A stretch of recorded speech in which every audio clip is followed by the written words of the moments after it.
ஓம் சாந்தி.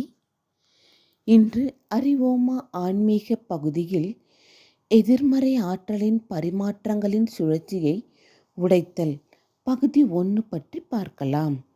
நம் வாழ்வில் எப்பொழுதும் ஒன்றிரண்டு பேர் இருப்பார்கள். அவர்களுடன் சேர்ந்து இருப்பது நமக்கு சங்கடத்தை ஏற்படுத்தும். அவர்கள் எல்லா நேரத்திலும் ஏதாவது செய்வார்கள் அல்லது அவர்கள் எதையாவது செய்வதை நாம் உணர்வோம். அது நம்மை எரிச்சலடைய செய்யும்.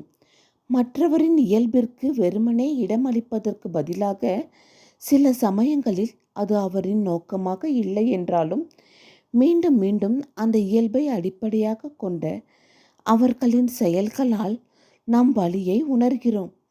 இந்த எதிர்மறை உணர்வுகளின் விளைவுகள் பதிலுக்கு நம்மால் உருவாக்கப்பட்ட எதிர்வினைகளின் வடிவத்தில் நமக்கு மட்டுமே அசௌகரியத்தை ஏற்படுத்துகிறது. ஆனால் இந்த உணர்வுகள் நமக்குள் எதிர்மறையான செயல்கள் மற்றும் எதிர்வினைகளின் சுழற்சியை தொடங்குகின்றன. இதன் மூலம் இது போன்ற தீங்கு விளைவிக்கும் உணர்வுகள் மற்ற நபரை சென்றடைகின்றன. இந்த ஆற்றலை பெறும்போது மற்றவர் நம்மை எதிர்மறையாக உணரத் தொடங்குகிறார். மேலும் நம்மை பற்றி அதே வழியில் எதிர்வினையாற்றுகிறார் அல்லது சிந்திக்கிறார். மேலும் நமக்கும் மற்ற நபருக்கும் இடையே ஒரு உணர்ச்சி பூர்வ பனிப்போர் தொடங்குகிறது. எதிர்மறை எண்ணங்கள், உணர்வுகள், மனோபாவங்கள், வார்த்தைகள் மற்றும் செயல்கள் ஆகியவை அவ்வப்போது ஒருவருக்கொருவர் பரிமாறிக்கொள்ளப்படுகின்றன மற்றும் எதிர்மறையான கர்ம கணக்குகள் அல்லது பிணைப்புகள் மற்ற நபருடன் உருவாக்கப்படுகின்றன.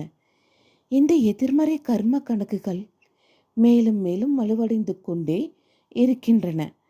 அத்தகைய சூழ்நிலையில் நாமோ அல்லது மற்ற நபரோ அவ்வப்போது ஸ்தூலமாகவோ அல்லது சூட்சமமாகவோ நேர்மறையாக செயல்பட்டாலும் அல்லது எதிர்வினையாற்றினாலும் அது எதிர்மறை பிணைப்பை உடைத்து உறவை நேர்மறையாக மாற்றுவதற்கு சிறிதும் உதவாது. இதற்கு காரணம் சிறிதளவு நேர்மறையும் அதிக அளவு எதிர்மறையும் சேர்ந்திருக்கும்.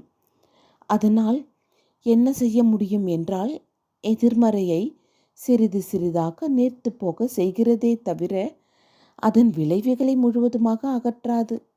எனவே எதிர்மறை ஆற்றல் பரிமாற்றத்தின் இந்த தீய சுழற்சியை எவ்வாறு உடைப்பது?